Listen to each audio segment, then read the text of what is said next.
제가 오늘 드릴 말씀은 이제 생성형 AI의 윤리적 도전인데요. 일단은 일반적인 얘기를 먼저 하고 그 다음에 이제 특히 학술 연구의 맥락에서 어떤 윤리적 도전이 있는지를 말씀을 드리겠습니다.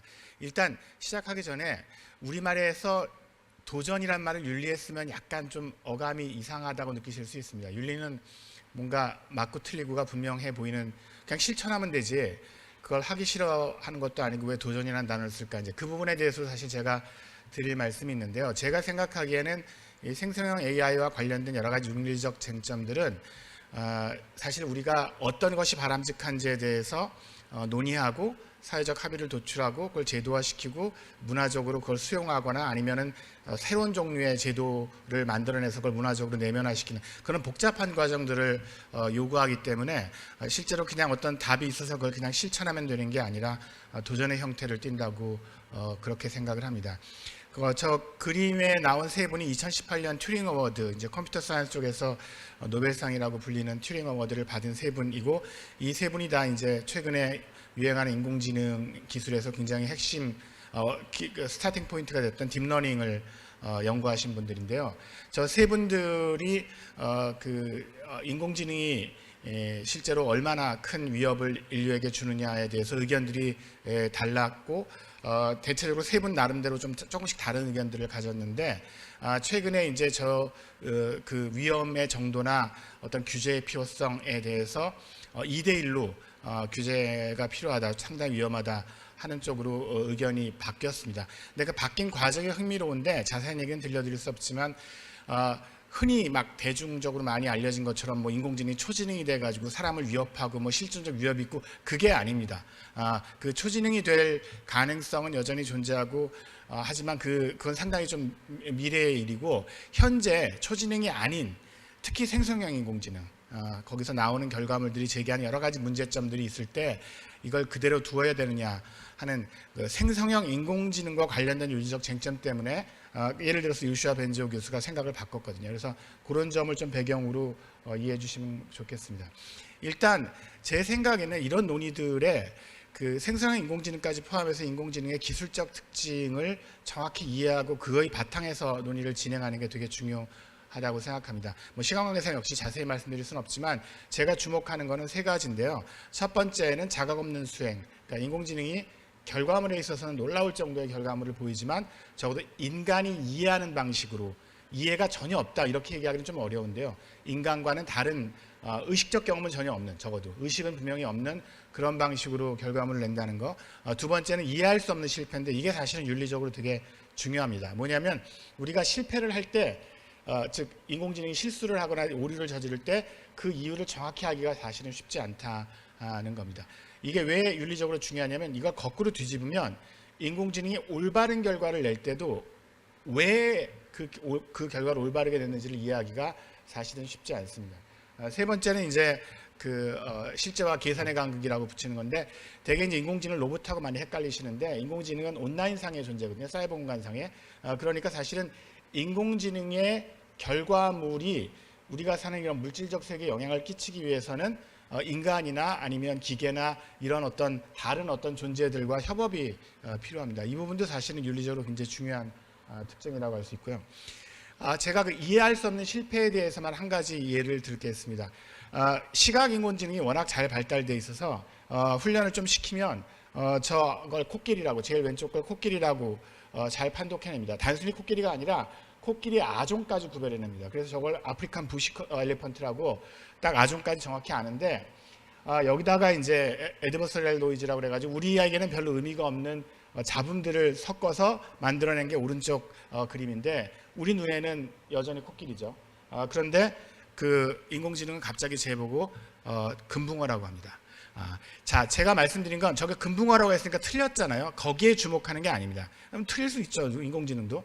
중요한 건 금붕어는 저렇게 초원에 공중에 붕 떠 있을 수가 없다는 그런 배경 지식이나 상식을 인공지능이 갖기 어렵다는 겁니다. 그러니까 인공지능이 이미지를 판독하는 방식 자체가 뭐 디테일한 건 교과서 찾아보시면 나오는데, 컨볼루션이라고 해서 결국 계산으로 패턴 인식을 하는 거기 때문에 인간처럼 엘리펀트라는 게 어떤 존재고, 그 다음에 예를 들어서 초원에 살고 뭐 이런 식의 어떤 관련된 지식들을 모아서 추상화시키거나 유비추론하거나 그런 능력은 아직까지 많이 떨어진다는 점을 인식을 하고 이제 인공지능에 대한 윤리적 논의를 시작할 필요가 있습니다. 이게 꼭 나쁜 점은 아닙니다. 인공지능이 인간과 굉장히 다르다는 점이 사실은 장점이 될 수 있습니다. 역시 논란이 있지만은 감정인공지능이라고 어펙티브 AI라고 하는 분야가 있는데, 감정인공지능은 테크니컬하게 감정 자체를 가지고 있지는 않습니다. 인간의 감정을 판독해내고 거기에 적절한 방식으로 대응한 이 감정 표현을 할 수 있는 그런 인공지능을 어펙티브 AI라고 하는데, 사실은 많은 실험에서 이게 꼭 좋다는 얘기는 아니고요.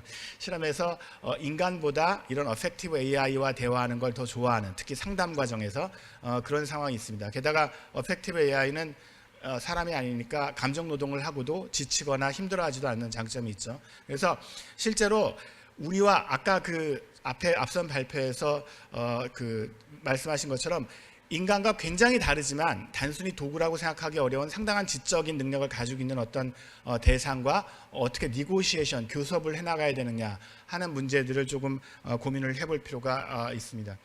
그래서 이제 초고대 AI와 생성형 AI로 나눠서 제가 말씀을 드릴 텐데, 어차피 여러분들이 익숙한 대부분의 생성형 AI는 초고대입니다. 다만 최근에 이 초고대를 좀 줄여가려는, 미니멀 모델을 만들려는 시도들이 있는데 그것도 함께 말씀을 드리겠습니다.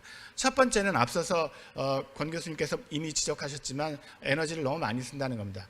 이게 비교적으로 이해하시는 게 되게 중요한데요. 예를 들어서 똑같은 질문을 구글에다가 검색 엔진을 돌렸을 때랑 생성형 인공지능 챗GPT한테 물었을 때 정확한 자료는 공개하지 않아서 알 수 없고 다 에스티메이션 하는 건데, 추정을 하는 건데 최소 5배에서 10배 에너지를 쓴다고 합니다.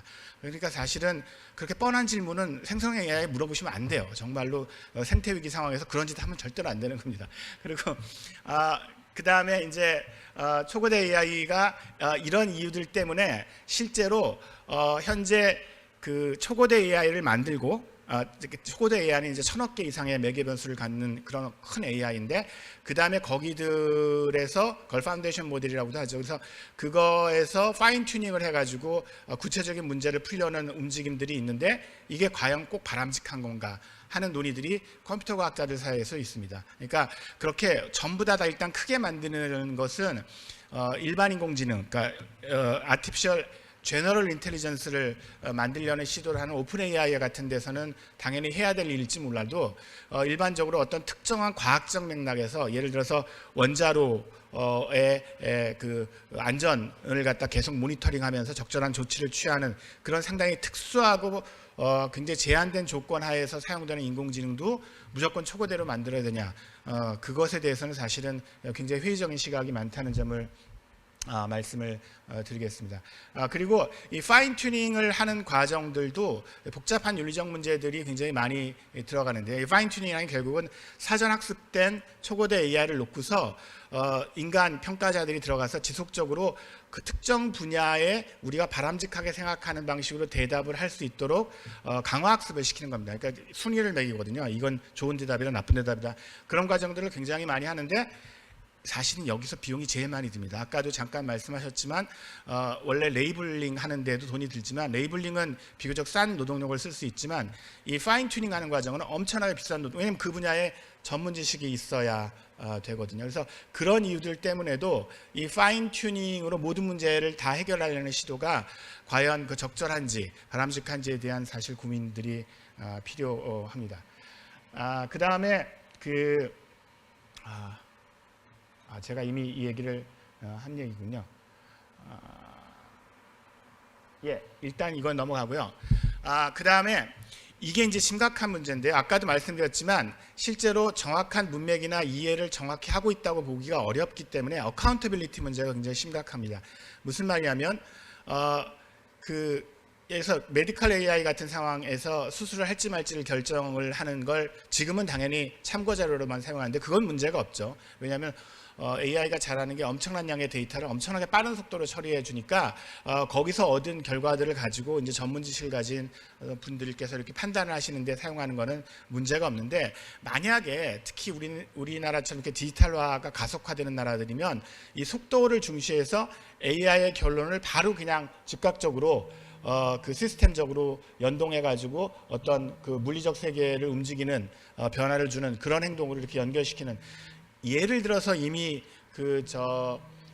온도 조절 같은 거 그렇게 하고 있잖아요. 여러분들이 일일이 다 온도 조절 패널들을 보고 부족한가 나쁜가를 보고서 이렇게 조절을 하지 않고 바로 연결해 가지고 에너지 그리드 상에서 조절을 하는데, 그런 방식으로 될 때 문제가 뭐냐면 설사 그 AI가 99% 정확해도 그 99% 정확했을 때 왜 그렇게 정확한지에 대한 이유들을 대기도 어렵고, 그 다음에 1% 틀렸을 때 왜 그렇게 틀렸는지에 대한 이유를 대기도 어렵기 때문에 우리 사회가 작동하는 방식이니까 어떤 행동에 대해서 그 행동들이 이런 이유 때문에 이렇게 이런 행동, 이런 선택들을 택할 수밖에 없었다라는 어떤 사후적 정당화들이 굉장히 어렵다는 그런 특징들을 가지고 있습니다. 그래서 최근에 이런 것과 관련해서 이제 설명 가능한 AI를 해보자 하는 얘기가 많이 있고, 이 분야에 대한 연구도 굉장히 활발하게 이루어지고 있는데요. 이 설명 가능 AI의 잠재력과 바람직함을 부정하지 않으면서 제가 한 가지 주목할 점을 좀 말씀드리고 싶은 게, 일반적으로 설명 가능하게 AI를 만들면 효율성이 떨어집니다. 그러니까 트레이드 오프가 있어요.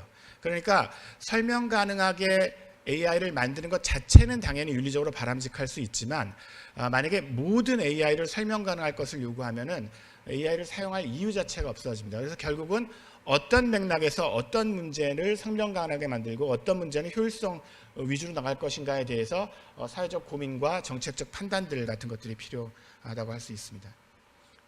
그래서 이제 이런 책무성들이나 그 트러스트워시니스라는 개념이 이제 전 세계적으로 굉장히 널리 받아들여지고 있는 개념인데요. 신뢰 가능한 AI, 신뢰 가능한 AI라는 거는 대충 말씀드리면 아주 간단합니다. 여러분들이 기술적 제품들, 세탁기를 한번 생각해 보시면, 세탁은 잘 하는데 다른 것들은 하지 말아야죠. 얘네들이 갑자기 집안에 있는 모든 전기를 다 끌어먹어가지고 갑자기 쇼트를 시켜버린다든가 그러면 곤란하잖아요.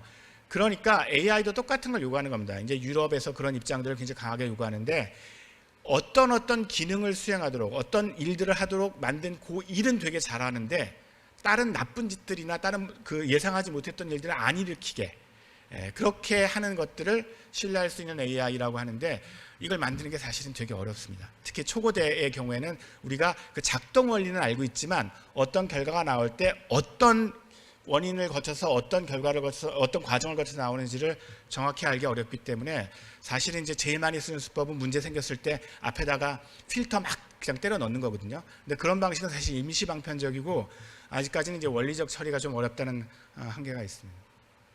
생성형 AI는 뭐 잘 아시겠지만 새로운 것들을 만들어내는, 사전학습을 통해서 약간의 변형들을 주기 때문에 아까도 잘 말씀하셨지만 이렇게 단순히 자기 편집은 아니고요.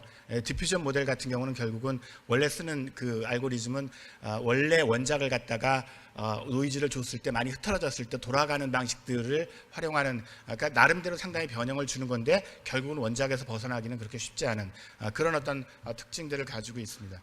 중요한 거는 이 프롬프트 값에서 그 결과값이 많이 달라진다는 점을 많이 말씀하시잖아요. 여기에 대해서도 사실은 좀 재밌는 점을 많이 말할 수 있는데, 대체적으로 얘기하면 결국은 우리가 이런 생성형 AI적 맥락에서도 도메인 엑스퍼티스, 그러니까 각 분야의 전문 지식이 되게 중요하다는 것을 생각해 볼 수 있습니다. 왜냐하면 실제로 그 프롬프트 값들을 굉장히 좋은 결과값들을 얻을 수 있도록 내기 위해서는 그 분야에 대해서 상당한 정도의 식견과 전문성을 가지고 있어야 되는 경우가 많기 때문이죠. 그 다음에 이제 헐루시네이션 얘기를 많이 하는데, 정확히 얘기하면 헐루시네이션을 한다는 것 자체가 문제는 아닙니다. 왜냐하면 구글 검색을 해도 틀린 얘기는 나오니까요. 중요한 거는 이 챗GPT 같은 생성형 AI가 많은 경우에 심리스하게 그 이야기를 만들어내는 방식으로, LLM 같은 게 그 거대 언어 모형이, 그래서 거짓말과 참말이 너무 부드럽게 자연스럽게 섞여져 있어서 그 분야에 대해서 엄청난 전문성을 가진 사람이 아니면, 가령 저도 제 분야는 잘 알지만 제가 조금만 모르는 분야를 챗GPT가 준 걸 글을 읽으면 어디가 참이고 어디가 거짓인지 판단해내기 되게 어렵다는 겁니다. 그래서 이런 부분들, 그러니까 이 모델 자체가 사실은 기술자분들은 어떤 얘기까지 하시냐면, 이게 되게 무서운 얘기인데, 챗GPT의 헐루시네이션은 우리가 극복해야 될 버그가 아니라 피처다, 그런 얘기를 하세요. 이게 컴퓨터 전문 용어인데 무슨 말이냐면, 원래 GPT라는 것 자체가 참거짓이라는 베리어블 자체가 아무 의미가 없게 만들어져 있거든요. 트랜스포머라는 테크놀로지가 그냥 자연스러운 문장 생성이 목적이에요. 그러니까 거기서 홀루시네이션은 안 나오면 이상한 겁니다. 버그가 전혀 아니에요.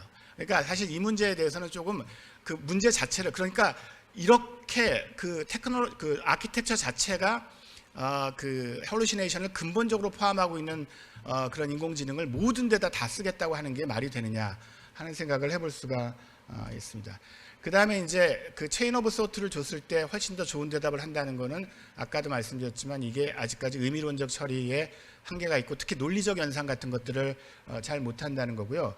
이 부분들을 어떻게 극복할지는 사실 앞으로 연구 과제인데, 역시 그 동안은 우리가 논리적 연산이나 합리적 사고들을 아주 굉장히 많이 요구하는, 특히 어카운터빌리티를 많이 요구하는 그런 맥락에서 생성형 인공지능을 쓰는 것은 상당히 위험하다고 볼 수 있습니다.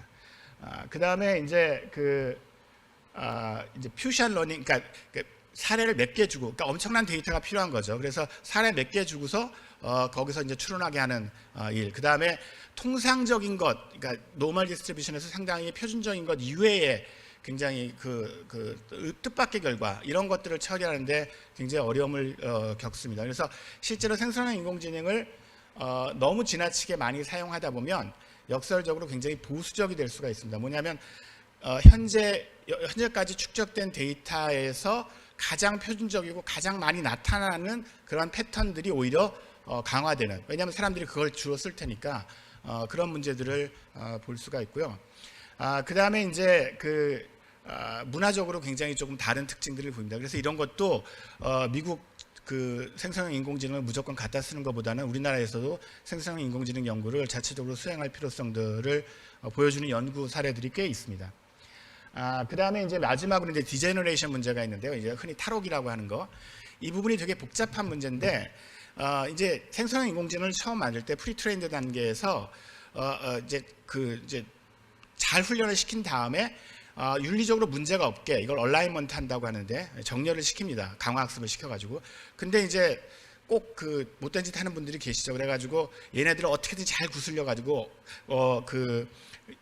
헛소리를 하거나 문제가 되는 발언들을 하도록 만드는 그런 일들이 있는데, 사실은 이 디제너레이션 문제 때문에도 인공지능 연구와 개발 그리고 사용에 있어서 일정한 제한을 좀 가해야 되는 게 아니냐. 그냥 아무나 막 사용하게 하고 그 사람들이 그렇게 디제너레이션 된 결과물들을 그냥 인터넷에 막 유포해가지고 굉장히 혼란을 일으키는 게 그게 윤리적으로 정당하냐. 물론 여기서 아주 특수한 사람만 쓰게 하겠다는 건 아니고, 적어도 자신의 생성형 인공지능 활용에 대해서 윤리적으로 책임감 있게 행동할 수 있다는 어떤 전제나 트래킹, 모니터링을 할 수 있는 사람에게 이용 권한을 주자는, 저는 개인적으로 굉장히 여기 지지하는데 오픈 AI는 그러지 않고 있죠. 여러 가지 자기 이유들 때문에.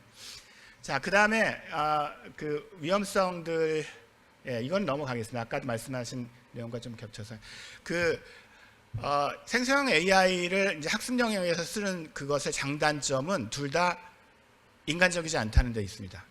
생성형 AI는 지치지 않으니까 아무리 학습자들이 똑같은 질문을 계속하거나 짜증나게 하는 질문을 해도 화날 이유 없이 가르쳐주기도 하죠. 근데 아까 말씀드린 이유 때문에 사실은 특히 유아교육에서는 생성형 AI를 썼을 때 굉장히 전형적인 편향이나 아니면 획일화, 이런 현상들이 벌어질 수 있어서 굉장히 조심할 필요가 있다고 저는 개인적으로 생각하고요.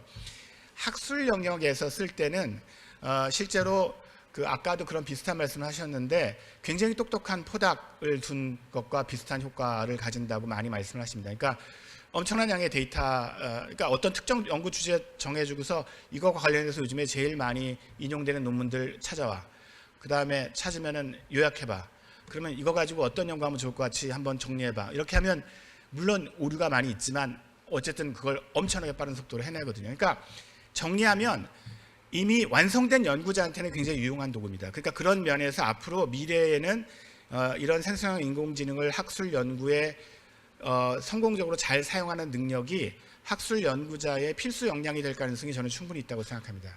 다만 중요한 점은 제일 초기에, 그러니까 학술 연구의 초기 단계, 그러니까 지금 훈련 단계에 있는 석사과정생이나 이런 사람들이 이걸 사용하게 되면 자기가 아까도 말씀드렸던 도메인 엑스퍼티스가 되게 중요하다고. 그러니까 자기가 그 실제로 생성의 인공지능을 사용해서 굉장히 훌륭한 성과를 낼 수 있기 위해서 필요한 전문성 자체를 그 특정 분야의 학술적 역량 자체를 비판적 태도 그런 것들을 익히지 못한 상태에서 그냥 인공지능에게 의존하게 되고 그렇게 되면 사실은 전반적으로 인간이 가지고 있는 어떤 학술 역량 자체가 저하되는 그런 상황들이 벌어질 수 있다고 생각합니다. 그래서 이런 부분에 대해서는 사실은 좀 복합적인 연구, 그래서 어떤 방식으로 활용하는 것이 학술 연구에 궁극적으로 장기적으로 도움이 될지를 고민해 볼 필요가 있다고 생각합니다.